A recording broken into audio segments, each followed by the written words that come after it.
Hey guys, good morning and welcome to this next iced coffee date. So today I'm going to talk about recovering from burnout. I feel like this is a really common theme on this account. I get a lot of questions about it. A lot of women asking me, how did you recover from this low cortisol stuff? Because when you find yourself in this low cortisol life, it really sucks. It is not fun. Like, you are always tired, you're in a bad mood, you don't have motivation, you don't have energy to do what you want. You start having like weird symptoms as far as your hormones go and your sleep and blood sugar issues, and it's just a really crappy time. Like, I really feel like it was the bottom. As far as like, you can't get any worse than here. And the thing about cortisol, so real quick lesson, cortisol is not a bad thing.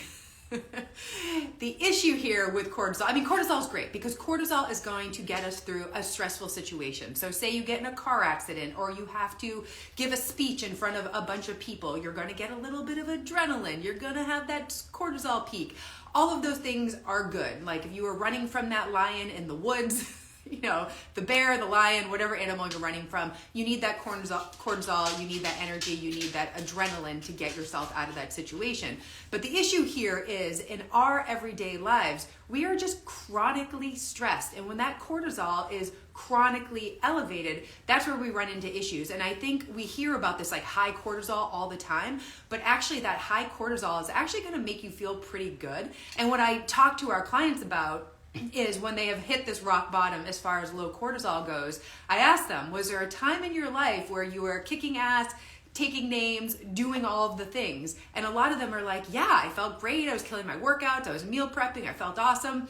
And that's high cortisol. High cortisol is lovely. Everything's wonderful. It's like, I don't want to say it's like you're, jacked up on caffeine, but like you definitely have that like extra energy. You can do all the things. You're superwoman. And it's wonderful. And I remember that time in my life as well.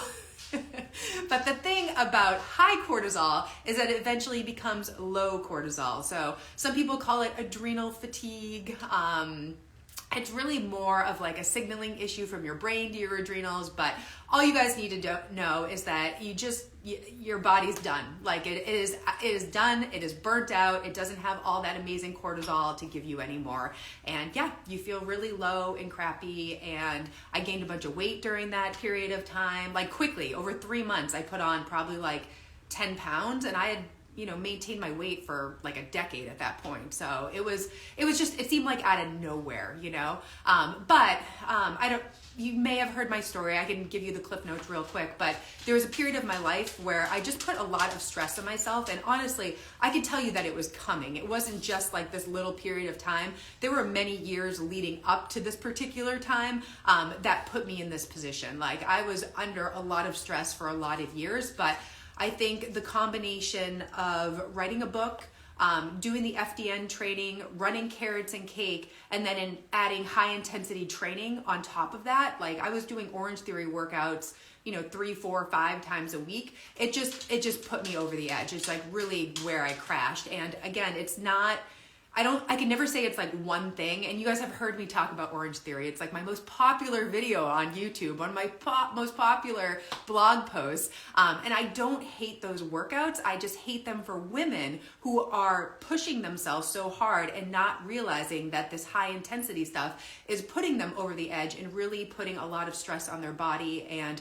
wrecking their sleep, their blood sugar, their hormones, their metabolism, because those workouts are a lot of fun. And I was that person. I ignored the symptoms for so long, and I thought, this is what I should do. I should work out, I should be healthy. And once I got on the treadmill or the rower or I was lifting weights or whatever it was in class, I felt better. No kidding, because your cortisol and your adrenaline raised. So it's the exact same thing. But I ignored all the symptoms because after all of those workouts, I crashed. I felt very tired. I wanted to sit on the couch. Like I could honestly have napped after those workouts. That's how tired I was. I was waking up in the middle of the night with low blood sugar. I was constantly craving sugar and carbohydrates.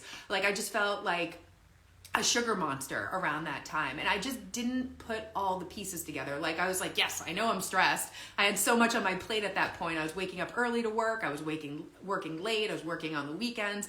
Like I just had too much on my plate. So like I was very aware that I was stressed out, but I didn't connect all the pieces as far as like how much this was stressing out my body. So anyways, let me get into the things that helped me, because I am rambling on. And if you've heard this story before, you were like, yes, I've heard all these details before. So the things that really helped me. Number one, I have 5 things here. Number one, I sat on the couch more. And I joke about this all the time, but I am that type A person. I was always doing laundry, doing dishes, cleaning things, organizing things, grocery shopping. I did 1 million, I literally did everything, like walk the dog, take care of the kid, like was doing everything around the house. And when I got so sick with my UC stuff, my burnout stuff, like I literally just sat on the couch. And I remember talking to my therapist about this, and I told her, I was like, I don't think I can sit on the couch for 5 minutes. And like, it was hard for me to just sit there and not do anything. And over time it got easier and easier. And I know it probably sounds insane, like you couldn't sit on the couch, like what is wrong with you? But like that's how amped up my body was and how used to doing all the things that I was, that like it was physically uncomfortable to sit still for 5 minutes. And I don't think I'm necessarily alone. I've definitely had some conversations with friends and clients about this, and it's different and it's uncomfortable and it's like not what you're used to. So it can be really, really hard to just relax and do less. But I make it a point now to sit on the couch for like at least 30 minutes a day and like either watch TV or read a book or scroll on my phone and like literally just sit there, you know what I mean? And like rest because I am that lunatic that like runs around all day long doing 8 million things. And honestly, when I got that sick, I was talking to a client about this morning. I worried a little bit like, oh, the dishes aren't going to get done. Like who's going to make dinner? Like there's so much laundry that needs to be done, like all these little things around the house. And you know what? My husband stepped up and he did it. And I think if you're in this situation with a partner or something, just have that conversation. Let them know that you need help. And if they're a good partner, they're going to help you out. And, you know, years later, like Mal's on top of this stuff and it's amazing. Like I really do feel like I'm not doing everything all the time now. Like we really are, you know, partners and share a lot of the responsibilities around the house.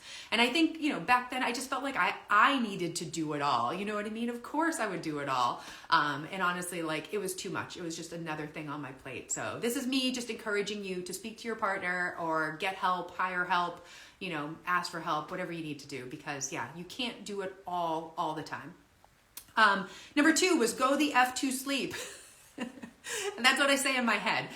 So at the end of the night where I'm like doing random stuff or I'm scrolling on my phone or watching Netflix, I literally say in my head, go the F to sleep. Because I know if I sleep, everything is going to be better the next day. And I joke with my clients about this all the time. Like if you don't sleep, everything sucks. Like you're in a bad mood, you have no patience, your blood sugar is a disaster, you're craving sugar and junk all day long, you don't have energy to work out, you know, all the symptoms. Like I really believe that. Like if I have a bad night of sleep or I take like a red eye home or something like that, like everything sucks. I just don't feel my best. So now just go the F to sleep. So I really prioritize it. I have done a lot of things. I have, you know, I purchased a weighted blanket. Like we have the blackout shades in our room and I take time to wind down my body at the end of the night. So I always talk about this with clients, but you know, as a parent, you know, putting my son to bed, it's like a whole routine. You know what I mean? You have to like, he takes a shower and he puts on his pajamas and then he reads to me and then I read to him and then we snuggle and then we shut off the lights. But it's like a whole thing to get him to wind down and go to bed. And as adults, you know, we run around like lunatics all day long and then we're like, okay, body, time to go to sleep. And sometimes it's really hard to just like wind down your body and relax. So I'm really big on that like kind of like bedtime routine. And for me, a lot of times it's like I take a shower, I like put my pajamas on, I do all my face products and everything. And then I'll read in bed or I'll listen to a podcast and then I'll go to sleep. But I think that wind down routine is really, really important because even though you like fall asleep right away, it doesn't necessarily mean that your brain and your subconscious is as calm as it could be. And that could be a reason maybe why you're waking up or why you're having those like mental to-do lists running through your head. Got a comment. Oh, yes. You can do anything, but you can't do everything. Yes, 100%. Somebody just wrote that. I think it was her husband gave her a notebook. Sorry, it just scrolled up, but it says you can do anything but not everything. And I think that is like a really, really good point here. Like I was saying, like you can't do it all the time. And especially as like moms, I just feel like there's so much put on us and we're like the default parent a lot of times. And like we're expected to do like the permission slips and buy the gifts for the teachers and like just all those like little things, they just add up. And it's another thing that you have to do on top of your full-time job, on top of taking care of yourself. I mean, this is a soapbox for a different day. My therapist and I talk about this all the time, just like what is expected of women. It's like, it's crazy time. It's crazy time. Anyways, back to this. Sorry, guys. So number 3 on my list as far as like what really helped me was getting into the pro-metabolic eating. So like Kate Deering, Ray Peat, the Root Cause Protocol, and then all the mineral balancing stuff. I think that really made a big difference because I came from diet culture 100%. I was the person eating the Quest bars and the Fiber One bars and the low calorie noodles and, you know, all the like low calorie junky food. Like I was that person. I was very, very into like the low calorie stuff, eating as little as possible and just, you know, counting calories, like all that. So this I think was the opposite, where I was really trying to nourish my body and I was not paying attention to calories or fat or anything like that. It really was, what is the most nourishing thing that I can eat in this moment? Because I do think my body was really, really depleted. And knowing what I know about stress, when you're stressed out, the first things that you lose are minerals, are electrolytes. So sodium, potassium, magnesium, like your body is losing these things. So like if you're feeling really burnt out and exhausted, your body is probably deficient in these things and your body is really depleted.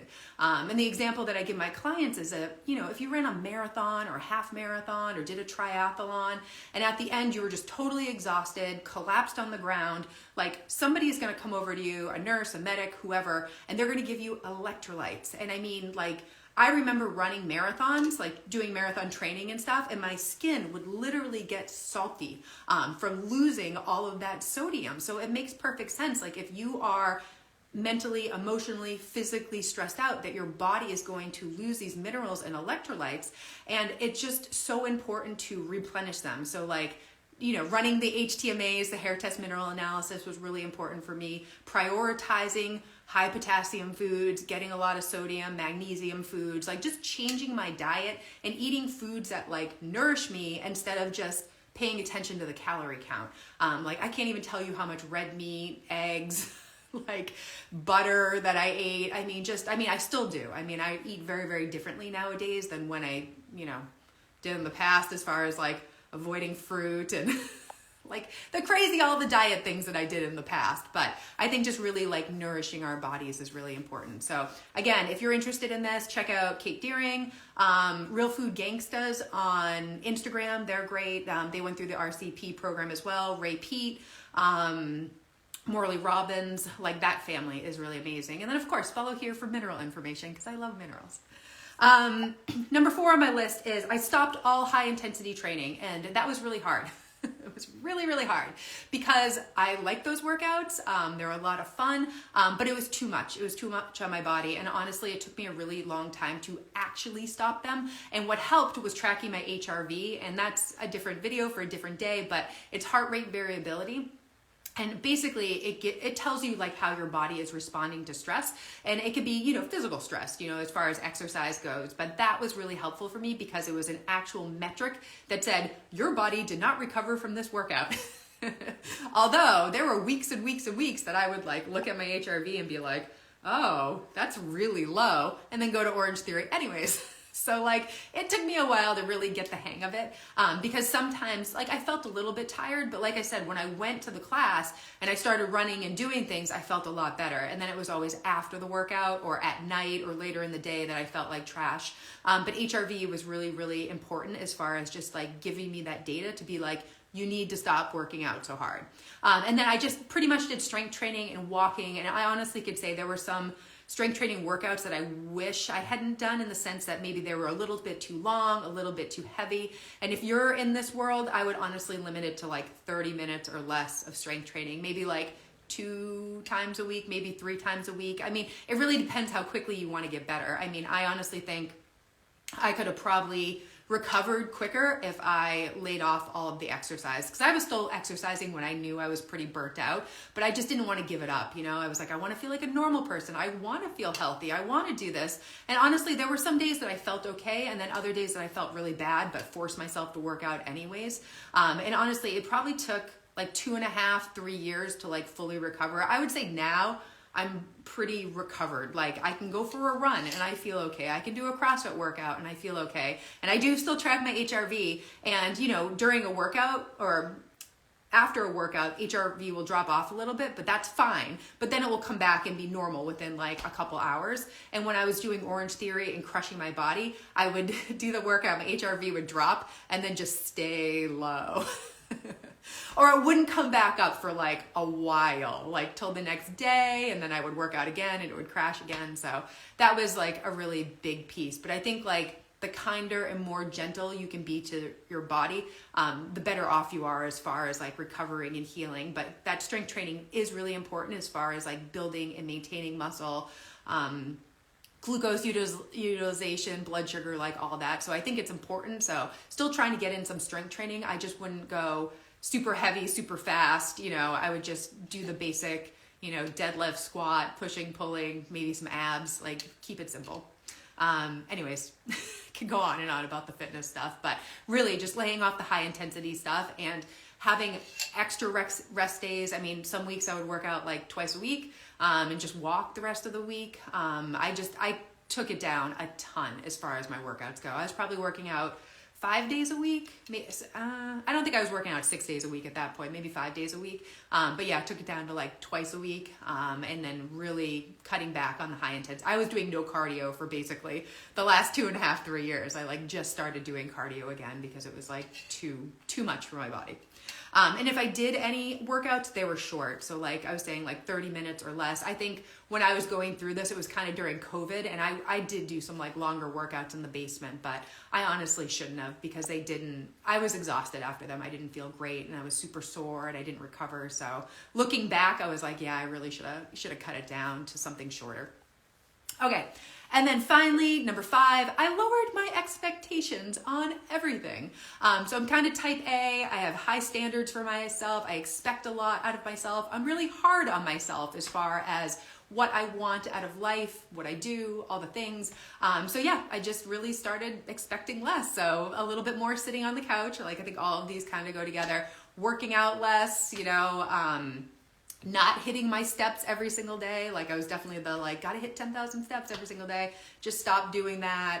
Stopped tracking my food. I just started to eat, you know, just to nourish my body. I really wasn't paying attention to macros or calories or anything. Just ate when I was hungry, ate whatever I wanted really. Like I had treats and fun stuff too. But yeah, just across the board. Just, it's good enough. You did enough today. You don't have to do any more. You don't have to be perfect. So definitely like a lot of mindset stuff. So thank God for therapy and journaling and all that. But anyways, guys, I hope you found this helpful. I wanted to do this quick Cliff Notes. I do have a longer episode on the podcast that you can check out as far as like low cortisol and overtraining and everything. But wanted to give you something a little short and sweet here, because I know there's a lot of you out there that are struggling with this, because I get questions all the time. And I do look at a lot of Dutch tests where we see the cortisol just flatlined.